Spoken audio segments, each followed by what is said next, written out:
নমস্কাৰ। প্ৰদেশ কংগ্ৰেছৰ সভাপতিৰ দায়িত্ব এৰিব লাগিব নেকি ভূপেন বৰাই? কংগ্ৰেছ ৱৰ্কিং কমিটিৰ এটা সিদ্ধান্তই এই প্ৰশ্ন ৰাজ্যৰ ৰাজনীতিলৈ ঠেলি দিছে। যদি ভূপেন বৰাই প্ৰদেশ কংগ্ৰেছৰ সভাপতিৰ পদ এৰিব লগা হয়, তেতিয়া কোন হ'ব পৰৱৰ্তী প্ৰদেশ কংগ্ৰেছৰ সভাপতি?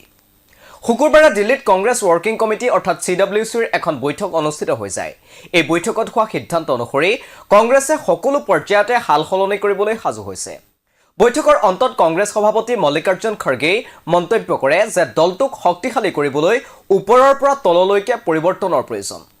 দৰাচলতে মহাৰাষ্ট্ৰ বিধানসভা নিৰ্বাচনত কংগ্ৰেছৰ বিপৰ্যয়ৰ পৰ্যালোচনা কৰিবলৈ অনুষ্ঠিত হৈছিল এই বৈঠক। কিন্তু পৰ্যালোচনা কেৱল মাত্ৰ মহাৰাষ্ট্ৰৰ মাজতে সীমাবদ্ধ হৈ নাথাকিল, সেয়া বৈঠকৰ পাছত স্পষ্ট হৈ পৰিছে।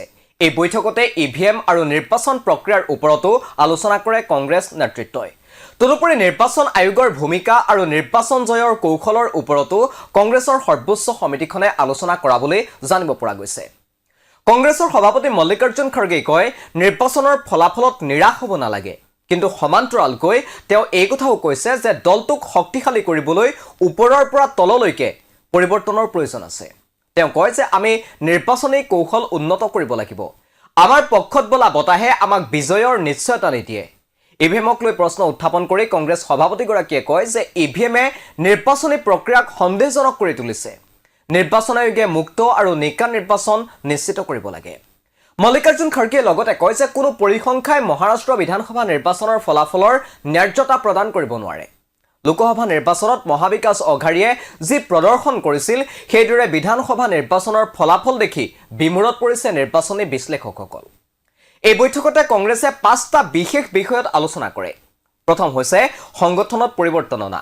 দ্বিতীয়তে হৈছে কংগ্ৰেছৰ পক্ষত বতাহ বলা মানেই নিৰ্বাচনত জয়ী হোৱাৰ নিশ্চয়তা যে নহয়, সেই বিষয়ে আলোচনা কৰিছে। তৃতীয়তে নিৰ্বাচনী কৌশল উন্নীত কৰা।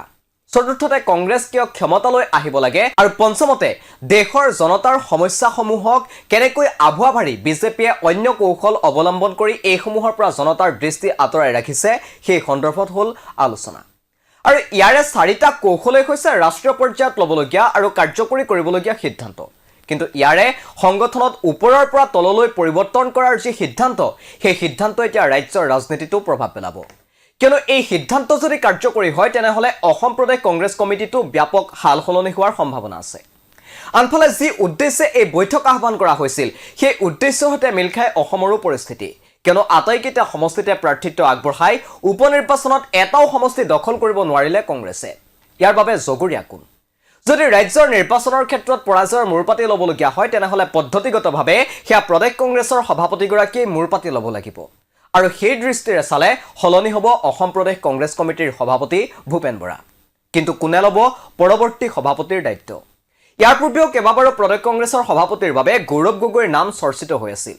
কিন্তু সাংসদগৰাকীয়ে নিজেই এই দায়িত্ব নলওঁ বুলি প্ৰত্যাখ্যান কৰিছে। তেনেহ'লে কোন হ'ব প্ৰদেশ কংগ্ৰেছৰ পৰৱৰ্তী সভাপতি? সূত্ৰ অনুসৰি প্ৰদেশ কংগ্ৰেছৰ সভাপতি যদি গৌৰৱ গগৈ নহয়, তেতিয়া বহু কংগ্ৰেছীৰ পচন্দ হ'ব দেৱব্ৰত শইকীয়া। আনফালে আন একাংশই আকৌ বিচাৰে ৰকিবুল হুছেইনক। কিন্তু এয়া কেৱল চৰ্চাহে। বাস্তৱত প্ৰদেশ কংগ্ৰেছৰ সভাপতি সলনি হ'ব নে নহয়, বা হ'লেও এওঁলোক সভাপতি হ'ব নে নহয়, সেয়া সময়তহে হ'ব লক্ষণ।